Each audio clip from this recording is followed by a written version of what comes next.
ಪ್ರಿಯ ವೀಕ್ಷಕರೇ, ನಿಮ್ಗೆಲ್ಲ ಗೊತ್ತಿರುವ ಹಾಗೆ ಅಕ್ರಮ ಮರುಳಿನ ದಂಧೆ ರಾಜ್ಯದೆಲ್ಲೆಡೆ ಬಲು ಭರ್ಜರಿಯಾಗಿ ನಡೆದಿದೆ. ಇದನ್ನು ತಡೆಯಲು ಸಂಬಂಧಪಟ್ಟಂತಹ ಅಧಿಕಾರಿಗಳು ಆಸಕ್ತಿ ತೋರುತ್ತಿಲ್ಲ ಎನ್ನುವ ಅಪವಾದ ಇದ್ದೇ ಇದೆ. ಆದರೆ ನಿನ್ನೆ ದಿನ ಧಾರವಾಡ ಜಿಲ್ಲೆಯ ಭೂ ಮತ್ತು ಗಣಿ ವಿಜ್ಞಾನ ಇಲಾಖೆಯ ಅಧಿಕಾರಿಯಾದಂಥ ಮೋಹನ್ ಅವರು ಕಾರ್ಯಪ್ರವೃತ್ತಿಗೊಂಡು ಹುಬ್ಬಳ್ಳಿಯ ಗೋಕುಲ್ ರಸ್ತೆಯಲ್ಲಿ ಯಾವುದೇ ಪರವಾನಿಗೆ ಪಡೆಯದೆ ಮರಳನ್ನು ಸಾಗಿಸುತ್ತಿದ್ದ ವಾಹನವನ್ನು ಜಪ್ತಿ ಮಾಡಿ ಹುಬ್ಬಳ್ಳಿಯ ಗೋಕುಲ್ ರಸ್ತೆಯ ಪೊಲೀಸ್ ಠಾಣೆಗೆ ಒಪ್ಪಿಸಿ ದಂಡನ್ನು ವಿಧಿಸಿದ್ದಾರೆ. ಇದೇ ರೀತಿ ಅಧಿಕಾರಿಗಳು ತಮ್ಮ ಕರ್ತವ್ಯ ನಿಷ್ಠೆ ಮೇರೆದರೆ ನಮ್ಮ ಪ್ರಕೃತಿಯನ್ನು ರಕ್ಷಿಸಬಹುದು. ಇಂಥ ಅಕ್ರಮಕೋರರನ್ನು ಸದೆಬಡೆದರೆ ಸರ್ಕಾರದ ಬೊಕ್ಕಸಕ್ಕೆ ಆಗುವ ನಷ್ಟವನ್ನು ತಡೆಯಬಹುದು. ಮೋಹನ್ ಅವರ ಕರ್ತವ್ಯಕ್ಕೆ ನಮ್ಮ ಕರಾಳ ತಂಡದಿಂದ ಬಹುಪರಾಗ್ ಹೇಳುತ್ತೇವೆ. ಅವರ ಕೆಲಸ ಇದೇ ತರಹ ಮುಂದುವರಿಯಲಿ ಎಂದು ಆಶಿಸುತ್ತೇವೆ.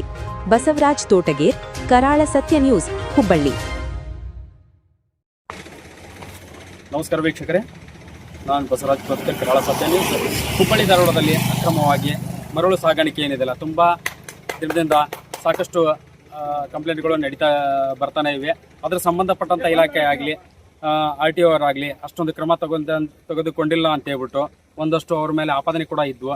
ಈಗ ನಮ್ಮ ಭೂ ಮತ್ತು ಗಣಿ ಇಲಾಖೆಯ ಅಧಿಕಾರಿಯಾದಂಥ ಮೋಹನ್ ಸರ್ ನಮ್ಮ ಜೊತೆ ಇದ್ದಾರೆ.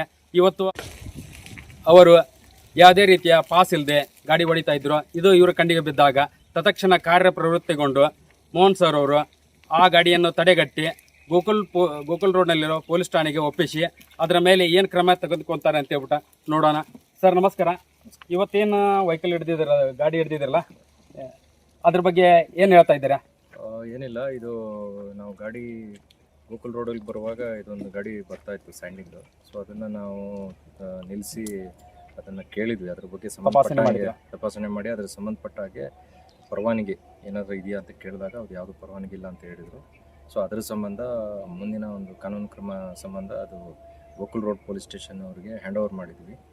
ಸೊ ಅದು ಹ್ಯಾಂಡ್ ಓವರ್ ಮಾಡಿ ಮುಂದಿನ ಒಂದು ಆ್ಯಕ್ಷನ್ ತೊಗೊಳ್ತೀವಿ. ಅದು ಏನಾಗ್ಬೋದು ಸರ್? ಏನಿಲ್ಲ, ಇಲ್ಲಿ ನಮ್ಮ ರೂಲ್ಸ್ ಪ್ರಕಾರ ಕಾಂಪೌಂಡಿಂಗ್ಗೆ ಅವಕಾಶ ಇದೆ. ಸೊ ಹಾಗಾಗಿ ಅವ್ರಿಗೆ ಪೆನಾಲ್ಟಿ ಕಟ್ಟಿಸ್ತೀವಿ. ಪೆನಾಲ್ಟಿ ಕಟ್ಟಿದರೆ ನಾವು ಗಾಡಿನ ವೆಹಿಕಲ್ ರಿಲೀಸ್ ಮಾಡ್ತೀವಿ, ಇಲ್ಲ ಅಂದರೆ ಅದನ್ನು ಕೇಸ್ ಮಾಡ್ತೀವಿ. ತುಂಬ ಧನ್ಯವಾದಗಳು ಸರ್. ನೀವು ನೋಡ್ತಾ ಇದ್ದೀರಾ ಈ ಒಂದು ವೆಹಿಕಲ್ನ. ಇವತ್ತು ಇದೆಷ್ಟಕ್ಕೆ ಮುಗಿದಿಲ್ಲ, ಇನ್ನೂ ಇಂಥ ಸಾವಿರಾರು ಗಾಡಿಗಳು ಓಡಾಡ್ತಾ ಇದ್ದೇವೆ ಪ್ರತಿನಿತ್ಯ. ಅದರ ಬಗ್ಗೆ ಮುಂದಿನ ದಿನಮಾನಗಳಲ್ಲಿ ನಮ್ಮ ಮೋಹನ್ ಸರ್ ಅವರು ಯಾವ ರೀತಿ ಕ್ರಮ ತಗೊತಾರೆ, ಇವರು ಇಲಾಖೆ ಎಷ್ಟು ಪ್ರವೃತ್ತಿ ಆಗುತ್ತೆ ಅಂತ ಹೇಳ್ಬಿಟ್ಟು ಕಾದು ನೋಡೋಣ. ಕರಾಳ ಸತ್ಯ ನ್ಯೂಸ್, ಬಸವರಾಜ್ ತೋಟಗೇರ್.